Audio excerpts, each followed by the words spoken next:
Guys, रात्रि बहुत ज़्यादा हो गए, ठीक है। तो अभी जस्ट प्रश्न आंसर ख़त्म किए हैं, लिखना बंद किए हैं मतलब। तो अब हम जाएंगे सोने से पहले जो है एक बार हम बुक को पढ़ लेते हैं, ठीक है। उसके बाद हम सोने के लिए जाएंगे। तो आज का जो है इसमें छठा चैप्टर होंगे, जो कि बहुत ही लंबा है। तो इसको हम 2 भाग में डिवाइड कर देते हैं, ठीक है। उसके बाद वीडियो यदि अभी 1 घंटा में अपलोड कर दिए तो कर दिए, नहीं तो कल कर देंगे। और आप लोग कल के डेट में देखिएगा ये आज वाला वीडियो, ठीक है। तो चलिए छठा चैप्टर को ओपन करते हैं। तो यहाँ से शुरू होता है हमारा संवैधानिक संरचना। तो चलिए प्रारंभ करते हैं। इसमें हम कार्यपालिका, विधायिका और न्यायपालिका के बारे में जानेंगे, जिसमें संवैधानिक संरचना के बारे में जानेंगे। तो हमको सिर्फ रीडिंग करना है, पढ़ना है, ठीक है। समझने का बाद में समझना है।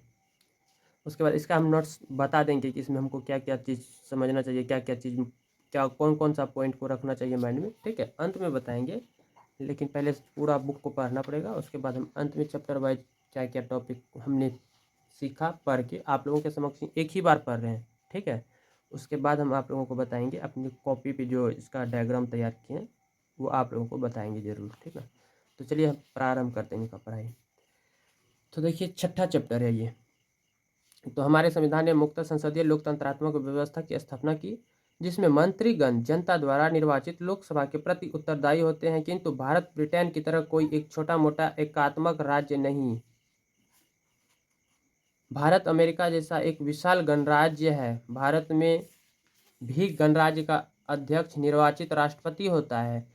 एक साथ ही हम संसदीय राज्य व्यवस्था तथा राष्ट्रपति वाले गणराज्य की श्रेणी में आ जाते हैं। संघीय संरचना एवं शक्तियों के वितरण के बावजूद भारत एक परिसंघ नहीं है, बल्कि यह राज्यों का संघ अथवा यूनियन है। इसी प्रकार ब्रिटेन के विपरीत हमारा एक लिखित संविधान है, जो राज्य के 3 महत्वपूर्ण अंगों के आधारभूत ढांचे स्थापित करता है। ये है कार्यपालिका, विधायिका और न्यायपालिका। साथ ही उनके अधिकारों, क्षेत्रों व अंतर संबंधों की व्याख्या भी करता है, ठीक है। तो हम बात करते हैं कार्यपालिका की। तो कार्यपालिका में राष्ट्रपति, हमारे संविधान की योजना में राष्ट्रपति का पद सर्वाधिक सम्मान, गरिमा तथा प्रतिष्ठा का है। वह राज्य का अध्यक्ष होता है। संघ की समूची कार्यपालिका शक्ति उसमें निहित होती है और उसका प्रयोग वह संविधान के अनुसार सीधे स्वयं या अपने अधीनस्थ अधिकारियों के माध्यम से करता है। भारत सरकार की समूची कार्यपालिका कार्रवाई उसके नाम पर की जाती है। रक्षा बलों की सर्वोच्च कमांड उसमें निहित होती है और उसका उपयोग कानून द्वारा विनियमित होता है। प्रधानमंत्री की नियुक्ति राष्ट्रपति ही करता है और अन्य मंत्रियों की नियुक्ति वह प्रधानमंत्री की सलाह से करता है। सभी मंत्री अपने पद राष्ट्रपति के प्रासादप्रियत धारण करते हैं। संसद के दोनों सदनों के साथ राष्ट्रपति भी संसद का अभिन्न अंग होता है। वह दोनों सदनों को अधिवेशन के लिए आहूत करता है, उनके अधिवेशन का सत्रावसान करता है और लोकसभा को भंग कर सकता है। प्रति वर्ष प्रथम सत्र के प्रारंभ में तथा हर आम चुनाव के बाद वह दोनों सदनों के समवेत सदस्यों को संबोधित करता है। राष्ट्रपति अन्यथा भी सदन के दोनों सदनों को संदेश भेज सकता है और उसमें से प्रत्येक को अथवा दोनों को संबोधित कर सकता है। अनिवार्य है कि सदन के दोनों सदनों द्वारा पारित विधेयक को राष्ट्रपति की स्वीकृति के लिए भेजा जाए, तभी वे कानून बन सकते हैं। कतिपय श्रेणियों के विधायकों को यथा धन विधेयकों को केवल राष्ट्रपति की सिफारिश से ही पुनर्स्थापित तथा संचालित किया जा सकता है। ऐसी स्थिति में जब संसद के दोनों सदनों का सत्र न चल रहा हो, यदि राष्ट्रपति को भान हो जाए कि तत्काल कार्रवाई करना जरूरी है, तो वह अध्याय आदेश जारी कर सकता है और इन अध्याय आदेशों की वही प्रतिष्ठा तथा प्रभाव होगा जो संसद द्वारा पारित विधियों का होता है। यह अध्यादेश अंतरिम या अस्थायी विधान के रूप में होते हैं, क्योंकि उन्हें जारी रखने के लिए जरूरी होता है कि संसद के दोनों सदनों का अनुमोदन प्राप्त किया जाए और अध्यादेशों के स्थान पर विधियां बनाई जाए। राष्ट्रपति केवल उन्हीं मामलों के बारे में अध्यादेश जारी कर सकता है जिनके बारे में संसद विधियां बना सकती है। अध्यादेश जारी करने की राष्ट्रपति की शक्ति की विधि मान्यता तथा वैधता को उच्चतम न्यायालय ने स्वीकार किया है। संविधान के अंतर्गत संसद से संबंधित कुछ अन्य कृत्यों की भी राष्ट्रपति से अपेक्षा की जाती है। आवश्यकता पड़ने पर वह लोकसभा के अस्थायी अध्यक्ष की तथा राज्यसभा के कार्यकारी सभापति की नियुक्ति करता है। यदि किसी विधेयक के बारे में दोनों सदनों के बीच अंतिम रूप से असहमति हो जाए तो वह दोनों सदनों की संयुक्त बैठक बुलाता है। राष्ट्रपति प्रत्येक वर्ष संसद के समक्ष सरकार का बजट रखवाता है। संविधान में बजट को वार्षिक वित्तीय विवरण कहा गया है। कुछ अन्य संवैधानिक कृतिकार्यों की रिपोर्ट भी राष्ट्रपति रखवाता है। वे है भारत का नियंत्रक तथा महालेखा परीक्षक, वित्त आयोग, संघ लोक सेवा आयोग, अनुसूचित जातियों तथा अनुसूचित जनजातियों एवं पिछड़े वर्गों के अलग अलग आयोग आदि। यदि उसकी राय हो कि पर्याप्त प्रतिनिधित्व लोकसभा में नहीं हुआ है तो वह लोकसभा के लिए आंग्ल भारतीय समुदाय के अधिक से अधिक 2 सदस्यों को मनोनीत कर सकता है। राष्ट्रपति राज्यसभा के 12 सदस्यों का नाम निर्देशन भी करता है। वे नाम ऐसे व्यक्तियों में से होने चाहिए जिन्हें साहित्य, विज्ञान, कला और समाज सेवा जैसे विषयों के बारे में विशेष ज्ञान या व्यवहारिक अनुभव हो। इसके अलावा उसे अधिकार है कि वह निर्वाचन आयोग की राय जान लेने के बाद यह निर्णय करे कि क्या कोई विधिवत निर्वाचित सदस्य संविधान के अनुच्छेद 102(1) में विहित निर्योग्यताओं की परिधि में आता है। इस मामले में उसका निर्णय अंतिम होता है। अंतिम उच्च न्यायालय तथा उच्च न्यायालयों के न्यायाधीशों, भारत के महान न्यायवादी, भारत के नियंत्रक, महालेखा परीक्षक, राज्यपालों आदि राज्य के अन्य सभी उच्च कृत्याकारियों की नियुक्ति राष्ट्रपति ही करता है। अनुच्छेद 72 के अधीन राष्ट्रपति को शक्ति है कि वह उन सभी मामलों में जिनमें दंड सेना न्यायालय ने दिया हो, दंड संघीय कानून के विरोध अपराध के लिए हो अथवा दंड मृत्यु दंड हो, किसी व्यक्ति के लिए दंड को क्षमा, उसका प्रविलंबन, विराम या परिहार कर सके अथवा दंड का निलंबन, परिहार या लघुकरण कर सके। अनुच्छेद 72 के अधीन राष्ट्रपति की शक्ति न्यायपालिका का मुंह नहीं ताकती। वह अपीलीय न्यायालय के रूप में काम नहीं करता। उद्देश्य यह होता है कि यदि न्यायपालिका से कोई भूल हो जाए तो उसे सुधार दिया जाए। इसके अलावा वह ऐसी अवस्था में भी राहत देने का फैसला कर सकता है जहां से लगे कि दंड अति कठोर है। अनुच्छेद 352 के अधीन राष्ट्रपति समूचे भारत में या उसके किसी भाग में आपातकाल की घोषणा कर सकता है। यदि उसे भान हो जाए कि ऐसी गंभीर स्थिति विद्यमान है जिससे युद्ध या बाहरी हमले या सशस्त्र विद्रोह से भारत या उसके राज्य क्षेत्र के किसी भाग की सुरक्षा संकट में है। जब आपात की घोषणा लागू हो तो राष्ट्रपति कुछ मूल अधिकारों के प्रवर्तन को निलंबित कर सकता है। उच्चतम न्यायालय 359, यदि किसी राज्य में संवैधानिक तंत्र विफल हो जाए तो अनुच्छेद 356 के अधीन राष्ट्रपति उस घोषणा के द्वारा उस राज्य में राष्ट्रपति शासन लागू कर सकता है। अनुच्छेद 360 राष्ट्रपति को वित्तीय आपात की घोषणा करने का अधिकार प्रदान करता है। अतः राष्ट्रपति की आपात संबंधी शक्तियां कठोर तथा दूरगामी प्रभाव वाली है। संक्षेप में, पहला, राष्ट्रपति के पास कार्यपालिका शक्तियां हैं जिनका प्रयोग वह सीधे स्वयं या अपने अधिकारियों के माध्यम से कर सकता है।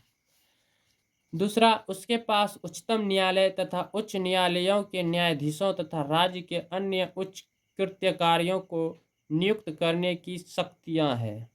तीसरा, उसके पास सैन्य शक्तियां हैं। वह सशस्त्र बलों का कमांडर होता है। वह युद्ध तथा शांति की घोषणा कर सकता है। उसके पास क्षमा, प्रविलंबन आदि प्रदान करने की शक्ति होती है। उसके पास राजनीतिक शक्तियां होती है। वह राजदूतों की नियुक्ति भी कर सकता है और विदेशी राजनीतिक प्रतिनिधियों के पद के प्रमाण पत्र भी प्राप्त कर सकता है। छठा, उसके पास विधायी शक्तियाँ होती है, यथा वह दोनों सदनों की बैठकें बुला सकता है और उनका सत्रावसान कर सकता है, लोकसभा को भंग कर सकता है, विधायकों आदि को अनुमति दे सकता है और कानूनी शक्ति वाले अध्यादेश जारी कर सकता है। सातवां, उसके पास आपात घोषणा की शक्ति होती है। शक्तियों के इस पूरे वितरण के बावजूद हमारे राष्ट्रपति के बारे में माना जाता है कि वह एक संवैधानिक राज्य अध्यक्ष है।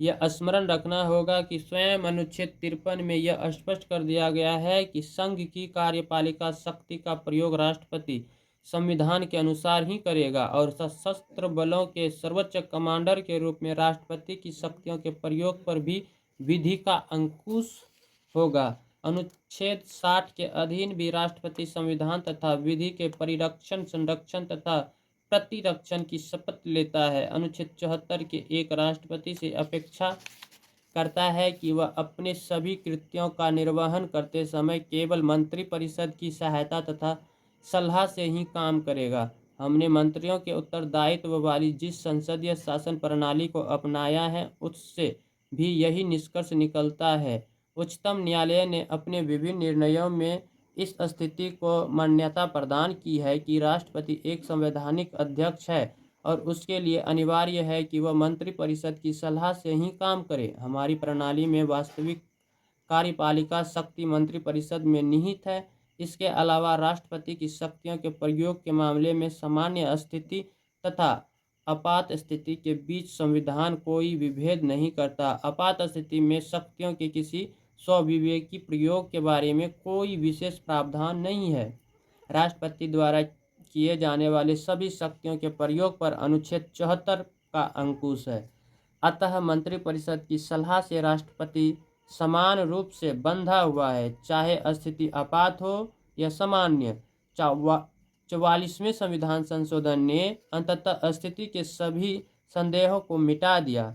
उसने यह स्पष्ट कर दिया कि राष्ट्रपति आपात की घोषणा तभी कर सकता है जब लिखित रूप से उसे यह संदेश प्राप्त हो जाए कि केंद्रीय मंत्रिमंडल ने उसे ऐसा करने की सलाह देने का निर्णय लिया है। भले ही संविधान के अनुसार राष्ट्रपति का दायित्व है कि वह मंत्रिपरिषद की सलाह से काम करे, फिर भी कुछ ऐसे धुंधले क्षेत्र हैं जहां अब भी राष्ट्रपति को अपनी विवेक तथा बुद्धि का उपयोग करना पड़ता है। वे है, पहला, प्रधानमंत्री की नियुक्ति। अनुच्छेद 75 के 1 में जब ऐसी स्थिति पैदा हो जाए कि किसी भी एक पार्टी को लोकसभा सदस्यों के बहुमत का स्पष्ट समर्थन प्राप्त न हो, जाहिर है कि राष्ट्रपति ऐसे पदावरोही प्रधानमंत्री की सलाह पर नए प्रधानमंत्री की नियुक्ति नहीं कर सकता जो चुनाव में हार गया हो या जिसने लोकसभा का समर्थन गंवा दिया हो।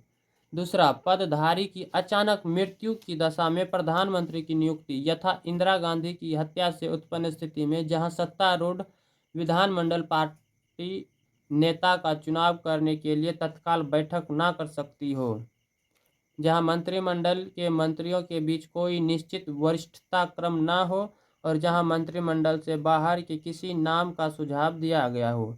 ऐसे मंत्रिपरिषद की सलाह पर लोकसभा का विघटन 6 अनुच्छेद 85 के 2 ख 8 जिसने लोकसभा में बहुमत का समर्थन गंवा दिया हो या जिसके विरुद्ध अविश्वास का प्रस्ताव पारित कर दिया गया हो। चौथा, उस स्थिति में मंत्रियों की बर्खास्तगी जब मंत्रिपरिषद ने लोकसभा का विश्वास गंवा दिया हो पर वह इस्तीफा देने के लिए तैयार न हो। राष्ट्रपति का चुनाव। अमेरिका के राष्ट्रपति की भांति ही हमारा राष्ट्रपति भी एक निर्वाचक मंडल द्वारा चुना जाता है, लेकिन भारत के निर्वाचक मंडल में संसद के दोनों सदनों के तथा राज्यों की विधानसभाओं के निर्वाचित सदस्य होते हैं। संविधान सभा का विचार था कि ऐसा निर्वाचन मंडल न केवल राष्ट्रपति को समूचे राष्ट्र का निर्वाचित प्रतिनिधि बना देगा, बल्कि वह राज्यों को भी वाणी की मुखरता प्रदान करेगा। राष्ट्रपति का निर्वाचन आनुपातिक प्रतिनिधित्व पद्धति के अनुसार एकल संक्रमणीय मत द्वारा होता है और निर्वाचन में मतदान गुप्त होता है। संविधान के अनुच्छेद 71 में उपबंध है कि राष्ट्रपति या उपराष्ट्रपति के निर्वाचन से उत्पन्न यह संसक्त सभी शंकाओं या विवादों की जांच तथा निपटारा उच्चतम न्यायालय करेगा और उसका निर्णय अंतिम होगा। उच्चतम न्यायालय ने निर्णय दिया कि राष्ट्रपति पद के लिए निर्वाचित हो इस आधार पर ना तो स्थगित किया जा सकता है और ना ही अवैध ठहराया जा सकता है कि किसी विधानसभा को भंग कर दिए जाने के कारण निर्वाचित नामावली अधूरी थी या पूरी तरह गठित नहीं हुई थी।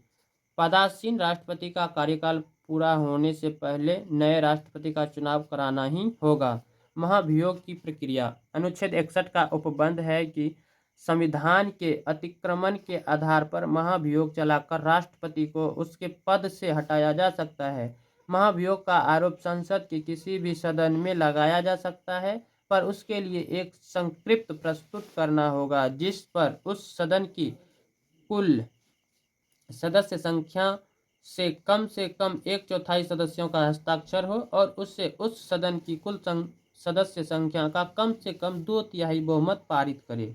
जब संसद का कोई सदन इस प्रकार आरोप लगाया तो दूसरा सदन उस आरोप का अन्वेषण करेगा या कराएगा, और यदि यह दूसरा सदन भी अपनी कुल सदस्य संख्या के 2/3 बहुमत से संस्कृत को पारित कर दे तो संस्कृत के पारण की तिथि से राष्ट्रपति को अपने पद से हटा हुआ माना जाएगा। राष्ट्रपति की पदावधि। अनुच्छेद 62(1) में कहा गया है कि राष्ट्रपति की पदावधि की समाप्ति से हुई रिक्ति को भरने के लिए निर्वाचन पदावधि की समाप्ति से पहले ही पूरा कर लिया जाना चाहिए। अनुच्छेद 56 के 1 का उपबंध है कि राष्ट्रपति अपने पद ग्रहण की तारीख से 5 वर्ष की अवधि तक अपना पद धारण करेगा। वह उपराष्ट्रपति को संबोधित अपने हस्ताक्षर सहित लेख द्वारा अपना पद त्याग सकेगा। राष्ट्रपति अपने पद की अवधि समाप्त हो जाने पर भी तब तक पद धारण करेगा जब तक कि उसका उत्तराधिकारी अपना पद ग्रहण न कर ले। उपराष्ट्रपति। भारत के राष्ट्रपति के बाद अधिकृत अग्रता अधिपत्र में सर्वोच्च स्थान उपराष्ट्रपति को दिया जाता है, अतः उसका पद उच्च गरिमा एवं प्रतिष्ठा वाला है। उपराष्ट्रपति राज्यसभा का पदेन सभापति होगा। अनुच्छेद 64 यह अमेरिकी प्रथा का अनुसरण है। राज्यसभा के सभापति के रूप में वह राज्यसभा की कार्यवाहियों का सभापतित्व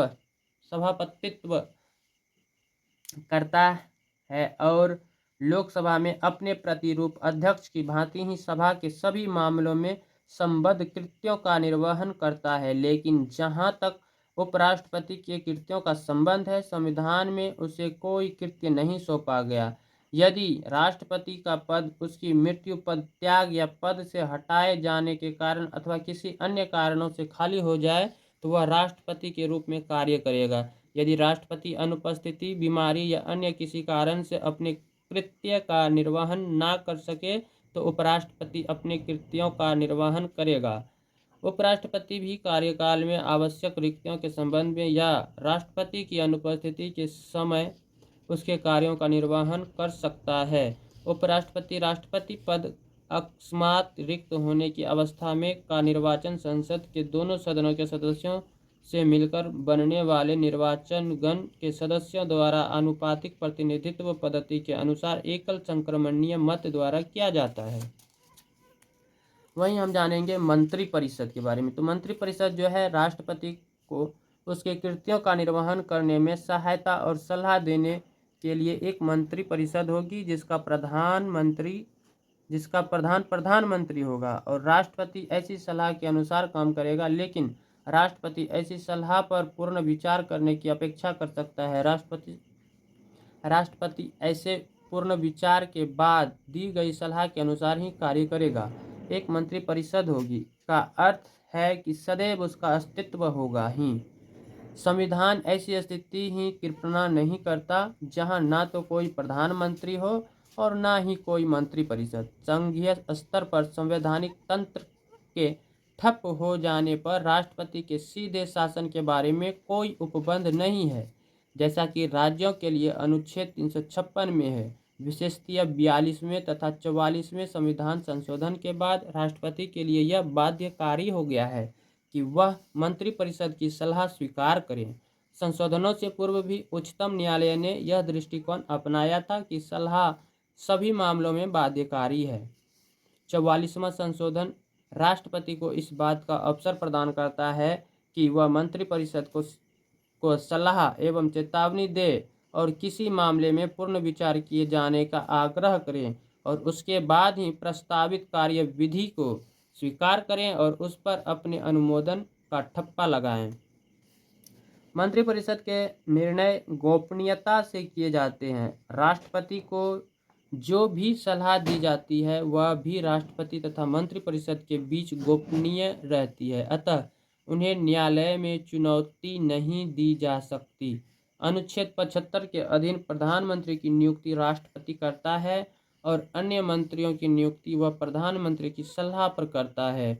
मंत्री राष्ट्रपति के प्रसादप्रयत पद धारण करते हैं, लेकिन वर्ष 2003 में हुए संविधान के 91वें संशोधन के अनुसार प्रधानमंत्री सहित मंत्रिपरिषद के सभी मंत्रियों की संख्या लोकसभा के सदस्यों के 15% से अधिक नहीं होनी चाहिए। मंत्रिपरिषद सामूहिक रूप से लोकसभा के प्रति उत्तरदायी होती है। राष्ट्रपति लगभग किसी को भी प्रधानमंत्री के रूप में प्रस्तुत कर सकता है, पर शर्त केवल इतनी है कि उसे लोकसभा सदस्यों के बहुमत का समर्थन प्राप्त हो। यदि किसी पार्टी अथवा गठबंधन को लोकसभा में स्पष्ट बहुमत प्राप्त हो तो कोई कठिनाई नहीं होती, क्योंकि ऐसे मामलों में सुस्थापित संसदीय प्रथाओं तथा परिघटनाओं के अनुसार राष्ट्रपति को बहुमत वाली पार्टी अथवा गठबंधन के नेता को आमंत्रित करना पड़ता है कि वह प्रधानमंत्री का पदभार संभालें और सरकार बनाएं। प्रधानमंत्री के लिए जरूरी है कि उसे लोकसभा का विश्वास प्राप्त हो। राष्ट्रपति भी किसी की नियुक्ति करते समय अपने को यही संतुष्टि देने का प्रयास कर सकता है कि जिसे वह प्रधानमंत्री पद संभालने का न्योता दे उसके लोकसभा का विश्वास प्राप्त करने की आशा हो। जहां यह कहा जाता है कि मंत्रियों की नियुक्ति भी राष्ट्रपति करता है और वे राष्ट्रपति के प्रसादप्रयत पद धारण करते हैं, वहाँ वास्तव में स्थिति यह है कि उनका चयन प्रधानमंत्री करता है। राष्ट्रपति ऐसे व्यक्ति की नियुक्ति नहीं कर सकता है जिसकी सिफारिश प्रधानमंत्री ने ना की हो और वे प्रधानमंत्री के प्रसादप्रयत पद धारण करते हैं। यदि प्रधानमंत्री किसी मंत्री से प्रसन्न या असंतुष्ट हो जाता है तो वह उसे पद त्याग की सलाह दे सकता है। राष्ट्रपति को उसे बर्खास्त करने की सलाह दे सकता है अथवा अपनी मंत्रिपरिषद का इस्तीफा दे सकता है और संबद्ध मंत्री का नाम काटकर उसका पुनर्गठन कर सकता है।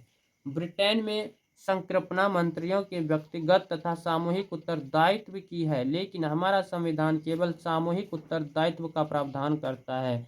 इसका अर्थ है कि किसी एक मंत्री के प्रति अविश्वास प्रस्ताव नहीं लाया जा सकता। सरकार के सभी कार्यों के लिए समूची मंत्रिपरिषद लोकसभा के प्रति संयुक्त रूप से उत्तरदायी होती है, अतः वह खड़ी भी होती है एक साथ और गिरती भी है एक साथ। यदि वह लोकसभा का विश्वास गंवा देती है तो समूची मंत्रिपरिषद को इस्तीफा देना पड़ता है। इसके अलावा सामूहिक उत्तरदायित्व का अर्थ होगा कि मंत्रियों को सार्वजनिक रूप से अलग अलग बोलियों में नहीं बोलना होगा। यदि किसी मंत्री का मतभेद मंत्रिमंडल की किसी नीति से अथवा निर्णय से हो जाए तो उसके लिए अनिवार्य है कि वह या तो स्वयं इस्तीफा दे दे या फिर बराबर के तथा संयुक्त उत्तरदायित्व को स्वीकार कर ले। संघ विधायिका देश के प्रशासन में भारत की संसद को प्रमुख स्थान प्राप्त है। भारत की संसद राष्ट्रपति तथा 2 सदनों से मिलकर बनी है। दोनों के नाम हैं राज्यसभा तथा लोकसभा। संघ के लिए एक संसद सदैव अस्तित्व में रहेगी। संसद के 3 घटकों में से केवल लोकसभा का ही विघटन हो सकता है। यद्यपि राष्ट्रपति संसद का एक संघटक अंग है, पर वह दोनों सदनों में ना तो बैठता है और ना ही उसकी चर्चाओं में भाग लेता है। लेकिन राष्ट्रपति समय समय पर दोनों सदनों की बैठकें बुलाता है। वह दोनों सदनों का सत्रावसान कर सकता है और लोकसभा का विघटन कर सकता है। सत्रावसान सत्र की समाप्ति करता है, पर विघटन सदन के जीवन का अंत कर देता है। दोनों सदनों द्वारा पारित विधेयक पर राष्ट्रपति की अनुमति लेना अनिवार्य है। अनुमति के बाद ही वह विधेयक बन सकता है। इतना ही नहीं, जब संसद के दोनों सदनों का सत्र न चल रहा हो और राष्ट्रपति को यह भान हो जाए कि ऐसी परिस्थितियां विद्यमान है जिनके कारण उसके लिए कार्रवाई करना जरूरी हो गया है, तो राष्ट्रपति अध्यादेश जारी कर सकता है। उनका वही महत्व तथा प्रभाव होगा जो संसद द्वारा पारित विधि का होता है। लोकसभा के लिए हर आम चुनाव के बाद प्रथम सत्र के प्रारंभ होने पर तथा प्रति वर्ष प्रथम सत्र होने पर राष्ट्रपति एक साथ समवेत दोनों सदनों के समक्ष अभिभाषण करता है और संसद को उसे बुलाए जाने के कारणों की सूचना देता है। इसके अलावा वह संसद के किसी एक सदन में या दोनों सदनों के समक्ष अभिभाषण कर सकता है और उस प्रयोजन के लिए सदस्यों की उपस्थिति की अपेक्षा कर सकता है। उसे यह भी अधिकार है कि वह संसद में उस समय लंबित किसी विधेयक के संबंध में संदेश या कोई अन्य संदेश संसद के किसी सदन को भेज सके और जिस सदन को कोई संदेश इस प्रकार भेजा गया है वह सदन उस संदेश द्वारा विचार करने के लिए अपेक्षित विषय पर सुविधानुसार शीघ्रता से विचार करेगा।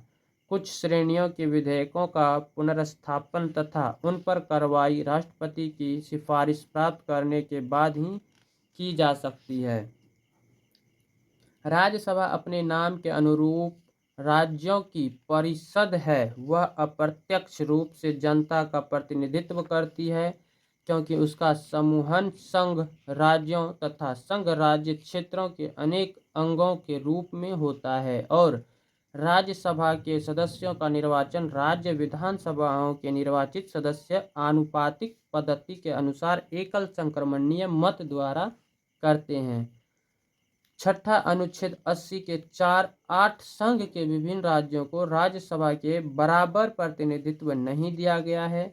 भारत के प्रत्येक राज्य के प्रतिनिधियों की संख्या अधिकतर उसकी आबादी पर निर्भर करती है। अतः जहां राज्यसभा में उत्तर प्रदेश के 31 सदस्य हैं, वहां मणिपुर, मिजोरम, सिक्किम, त्रिपुरा जैसे छोटे छोटे राज्यों का केवल एक एक प्रतिनिधि है।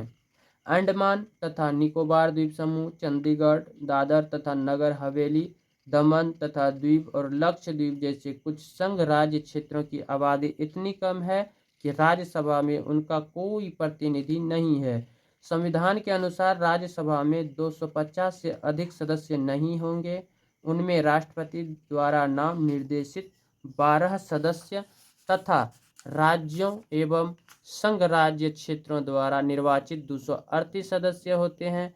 6 अनुच्छेद 80(1)(8) राज्यसभा में इस समय 245 सदस्य हैं। विवरण इस प्रकार से, जैसे आंध्र प्रदेश से 11 सदस्य, तेलंगाना से 7 गो, अरुणाचल प्रदेश 1, असम से 7 गो, उत्तराखंड से 3, बिहार से 16 सदस्य, गोवा से 1 सदस्य, गुजरात से 11, छत्तीसगढ़ से 5, झारखंड से 6, हरियाणा से 5, हिमाचल प्रदेश से 3, कर्नाटका से 12, केरल से 9, मध्य प्रदेश से 11 सदस्य, महाराष्ट्र से 19 सदस्य, मणिपुर से 1, मेघालय से 1, मिजोरम से 1, नागालैंड से 1, ओडिशा से 10, पंजाब से 7 सदस्य और राजस्थान से 10 सदस्य, सिक्किम से 1, तमिलनाडु से 18 और त्रिपुरा से 1, उत्तर प्रदेश से 31 सदस्य, पश्चिम बंगाल से 16, जम्मू कश्मीर से 4, दिल्ली से 3, पांडुचेरी से 1 और नाम निर्दिष्ट 12 गो, टोटल मिलाकर 245 सदस्य। ठीक है,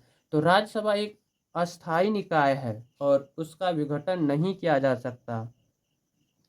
जहां राज्यसभा के किसी एक सदस्य का कार्यकाल 6 वर्ष का होता है, वहां उसके सदस्यों में से यथासंभव 1/3 सदस्य विधि द्वारा नियमित किए गए उपबंधों के अनुसार प्रत्येक द्वितीय वर्ष की समाप्ति पर निवृत्त हो जाते हैं। दूसरा सदन लोकसभा है। इसका निर्वाचन जनता प्रत्यक्ष रूप से करती है। भारत का हर नागरिक जिसकी आयु 18 वर्ष से कम नहीं है, लोकसभा के चुनाव में वोट देने का अधिकारी है, जब तक कि विधि के अधीन उसे अन्यथा अयोग्य न ठहरा दिया जाए। अनुच्छेद 326 के तहत संविधान का उपबंध है कि लोकसभा में राज्यों के प्रादेशिक निर्वाचक क्षेत्रों से प्रत्यक्ष निर्वाचन द्वारा चुने गए 530 तथा संघ राज्य क्षेत्रों का प्रतिनिधित्व करने के लिए ऐसी रीति से जो संसद विधि द्वारा उपबंधित करे चुने गए 20 सदस्य होंगे। छठा अनुच्छेद 81(1)(8)। इसके अलावा राष्ट्रपति आंग्ल भारतीय समुदाय को प्रतिनिधित्व करने के लिए अधिक से अधिक 2 सदस्य नामजद कर सकता है। अनुच्छेद 331। इस प्रकार संविधान में लोकसभा के सदस्यों की अधिकतम संख्या 552 निश्चित की गई है। इस समय लोकसभा के 545 सदस्य हैं, जिनका राज्यवार ब्यौरा निम्न प्रकार है। जैसे आंध्र प्रदेश से 25, तेलंगाना से 27, आंध्र प्रदेश से 25 और तेलंगाना से 17 हैं।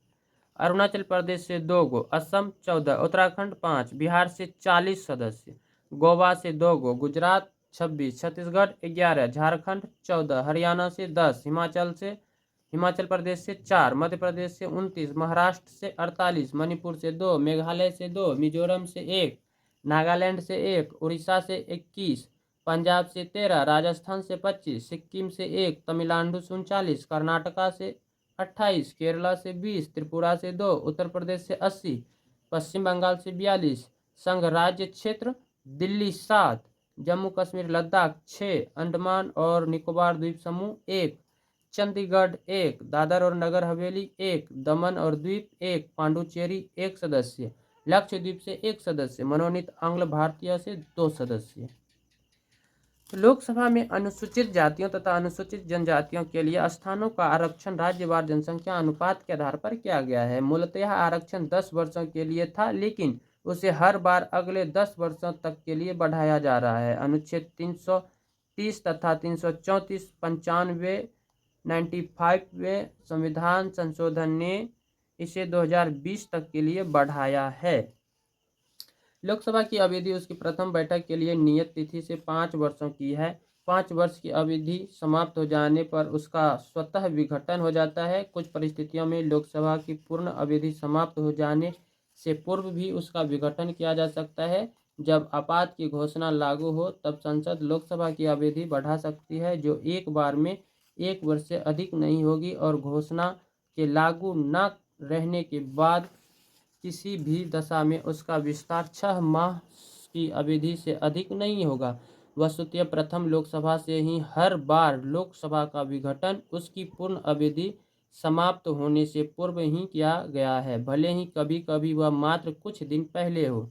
सदस्यता के लिए अहर्ता। अनुच्छेद 84 में संसद के दोनों सदनों की सदस्यता संबंधी अहर्ता का उपबंध है। कोई व्यक्ति सदस्य के रूप में चुने जाने का पात्र तभी होगा जब वह भारत का नागरिक हो। राज्यसभा की सदस्यता के लिए उसकी आयु कम से कम 30 वर्ष की होनी चाहिए और लोकसभा की सदस्यता के लिए कम से कम 25 वर्ष की आयु होना अनिवार्य है। अतिरिक्त अर्हताएं विधि द्वारा विहित की जा सकती है। सदस्यता के लिए निर्हरताएं। अनुच्छेद 102 के अधीन कोई व्यक्ति संसद के किसी सदन का सदस्य चुने जाने के और सदस्य होने के योग्य नहीं होगा यदि वह भारत का नागरिक नहीं है अथवा किसी विदेशी राज्य के प्रति निष्ठा रखता है। दूसरा, अनुमोचित दिवालिया है अथवा विकृतचित है और उसके बारे में समक्ष न्यायालय की घोषणा विद्यमान है। तीसरा, भारत सरकार के या राज्य सरकार के अधीन कोई लाभ का पद धारण करता है सिवाय मंत्री पद के अथवा उस पद के जिसके बारे में संसद ने विधि द्वारा छूट दी है। और चौथा,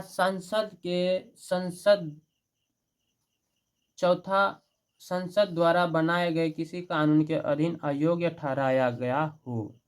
संसद के अधिकारी। संविधान में लोकसभा के लिए अध्यक्ष तथा उपाध्यक्ष का और राज्यसभा के लिए सभापति तथा उपसभापति का उपबंध किया गया है। भारत उपराष्ट्रपति राज्यसभा का पदेन सभापति होता है। उप सभापति का चुनाव राज्यसभा अपने सदस्यों में से करती है। अध्यक्ष तथा उपाध्यक्ष का चुनाव लोकसभा अपने सदस्यों में से करती है। अध्यक्ष की अनुपस्थिति में लोकसभा का उपाध्यक्ष अध्यक्ष के कृत्यों का निर्वहन करता है। इसी प्रकार सभापति की अनुपस्थिति में उपसभापति राज्यसभा के सभापति के रूप में कार्य करता है। ऐसी अध्यक्षता करते समय उस उपपीठासीन अधिकारी दोनों अवस्थाओं में सदन के पीठासीन अधिकारी की सभी शक्तियों का प्रयोग करता है।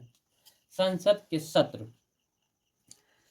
राष्ट्रपति समय समय पर संसद के प्रत्येक सदन को अधिवेशन के लिए बुलाता है, लेकिन अनुच्छेद 85(1) का उपबंध है कि सदन के 2 सत्रों के बीच 6 मास से अधिक का अंतर नहीं होगा। सामान्यतया प्रति वर्ष संसद के 3 सत्र होते हैं: बजट सत्र फरवरी मई में, वर्षाकालीन सत्र जुलाई से सितंबर में और शीतकालीन सत्र नवंबर से दिसंबर में। राज्यसभा के बजट सत्र का विभाजन 2 सत्रों में किया जाता है और उसके बीच 3 से 4 सप्ताह का अंतराल होता है।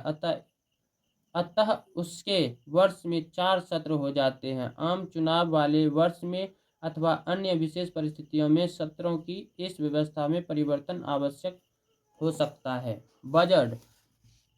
राष्ट्रपति से अपेक्षा की जाती है कि वह प्रत्येक वित्तीय वर्ष के संबंध में संसद के दोनों सदनों के समक्ष भारत सरकार की उस वर्ष के लिए अनुमानित प्राप्तियों तथा व्यय का विवरण रखवाएगा। इसे वार्षिक वित्तीय विवरण या बजट कहा जाता है। संसदीय विशेषाधिकार। संविधान का अनुच्छेद 105 संसद के सदनों, उसके सदस्यों तथा उनकी समितियों के अधिकारों, विशेषाधिकारों आदि के बारे में उपबंध करता है। बुनियादी कानून यह है कि संसद सदस्यों समेत सभी नागरिकों को विधि के समक्ष समान समझा जाए। उनके भी अधिकार तथा उन्मुक्तियां साधारण नागरिकों जैसी ही है, सिवाय उस स्थिति में जब संसद में वे अपने कर्तव्यों का पालन करते हैं। सदस्यों को ये विशेषाधिकार केवल उसी सीमा तक उपलब्ध है जब तक वे संसद में जनप्रतिनिधियों के रूप में कार्य करते हैं और अपने संसदीय दायित्वों का निर्वहन करते हैं। ये विशेषाधिकार किसी भी दशा में उन्हें समाज के प्रति उनके दायित्वों से मुक्त नहीं करते। इन दायित्वों का भार उन पर दूसरों जैसा ही है और संभवतः उस हैसियत से कुछ अधिक ही है। सर्वाधिक महत्वपूर्ण संसदीय विशेषाधिकार यह है कि संसदीय कर्तव्य का पालन करते समय बोलने की आज़ादी होगी। अनुच्छेद 19 भी नागरिक को बोलने की आज़ादी का अधिकार देता है, लेकिन अनुच्छेद 105 तथा 194 विधानमंडलों के सदस्यों की बोलने की आज़ादी के अधिकार को विशेष रूप से रेखांकित करते हैं। दोनों सदनों की तुलनात्मक भूमिकाएं। संसद के दोनों सदनों को सभी समान क्षेत्रों में समान शक्ति तथा दर्जा प्राप्त है, सिवाय वित्तीय मामलों तथा मंत्रिपरिषद के उत्तरदायित्व के बारे में, जो केवल लोकसभा के अधिकार क्षेत्र में आते हैं। अनुच्छेद 110 वित्तीय विधेयक को परिभाषित करता है। अनिवार्य यह है कि हर गैर वित्तीय विधेयक को दोनों सदन अलग अलग पारित करें, तभी वह कानून बन सकता है। कुछ महत्वपूर्ण मामलों के बारे में राज्यसभा को लोकसभा जैसी ही शक्तियां प्राप्त है। वे है राष्ट्रपति पर महाभियोग, उपराष्ट्रपति का हटाया जाना, संवैधानिक संशोधन तथा उच्च न्यायालय व उच्चतम न्यायालयों के न्यायाधीशों का हटाया जाना। अनिवार्य है कि हर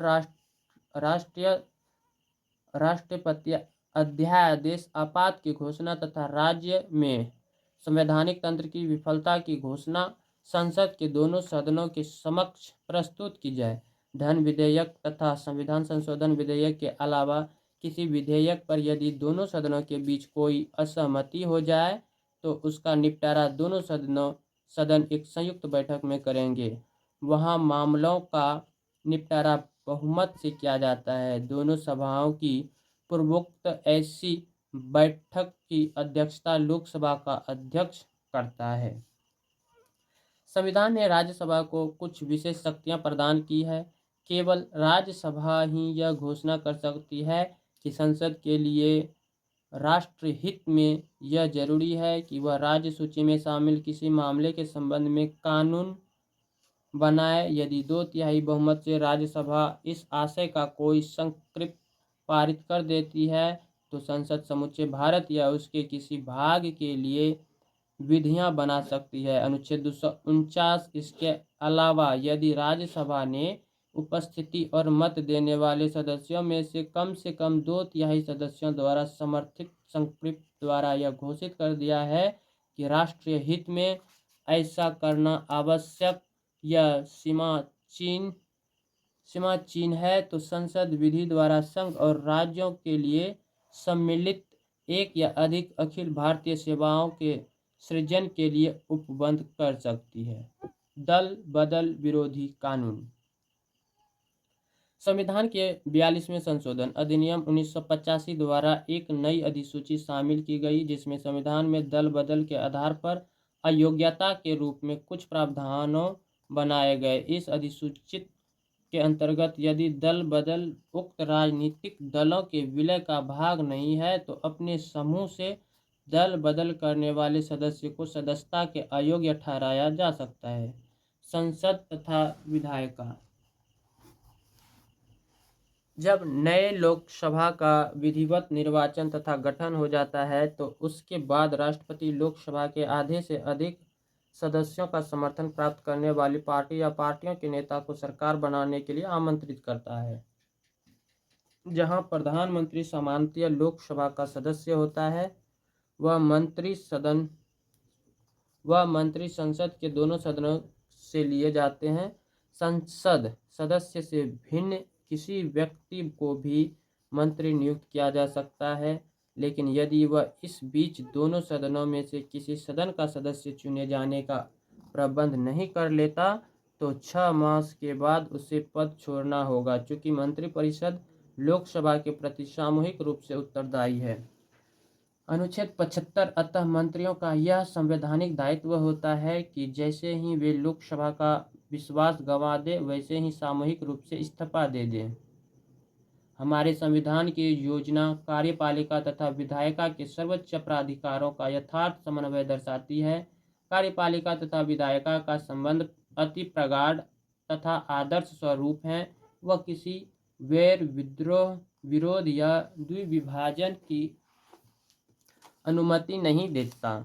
कार्यपालिका और विधायिका सत्ता की होर के केंद्र नहीं माने गए हैं, बल्कि वे तो सरकार के कार्य में अभिन्न भागीदारी या सहभागी माने गए हैं। संसद एक विशाल निकाय है। वह स्वयं में ना तो शासन करती है और ना ही कर सकती है। मंत्रिपरिषद को एक प्रकार से संसद की ऐसी विराट कार्यपालिका समिति कहा जा सकता है जिसे मूल निकाय की ओर से प्रशासन का प्रभार सौंपा गया हो, या यूं कहें कि कार्यपालिका कोई अलग या बाहरी निकाय नहीं है। क्योंकि मंत्रिपरिषद के सदस्य संसद से लिए जाते हैं और वह संसद का अंग होती है तथा लोकसभा के प्रति उत्तरदायी होती है, अतः उनके रिश्ते के बारे में कहा जा सकता है कि वह वैसा ही रिश्ता है जैसा अंश का पूर्ण से होता है और वह परस्पर निर्भरता का रिश्ता है। लेकिन कार्यपालिका तथा संसद के कृत्यों के बीच स्पष्ट विभेद है। अनुच्छेद 75। संसद विधान बनाती है, सलाह देती है, आलोचना करती है तथा जनता की शिकायतों को मुखर करती है। भले ही संसद की ओर से हो, कार्यपालिका शासन करती है।